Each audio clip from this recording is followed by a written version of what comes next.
సిరిసిల్ల పట్టణానికి చెందిన మిత్రుడు కైతి మహేందర్ ప్రారంభిస్తున్న కే న్యూస్ వారికి శుభాభినందనలు తెలియజేస్తూ, కే న్యూస్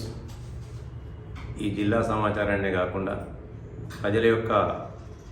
సమస్యల సమూహారాన్ని ప్రభుత్వం దృష్టికి తీసుకురావడంలో ప్రజా గొంతుకై ముందుండాలని, ప్రజల సమస్యలను ఎప్పటికప్పుడు అధికారుల దృష్టికి, ప్రజాప్రతినిధుల దృష్టికి తీసుకొస్తూ ఈ సమాజంలో ఉన్న రుగ్మతలను కూడా పైకి తీసుకొచ్చి అధికారుల దృష్టికి తీసుకొచ్చి ఆ సమస్యల పరిష్కార దిశగా పనిచేయాలని, ప్రజాస్వామిక హక్కులు, పౌర హక్కులు కాలరాయబడుతున్న తరుణంలో ఆ ప్రజాస్వామిక విలువలను, పౌర హక్కులను కాపాడే దిశగా పనిచేసి ఒక స్వేచ్ఛాయుత వాతావరణాన్ని ఈ సమాజంలో స్థాపింపజేయడానికి కృషి చేయాలని చెప్పి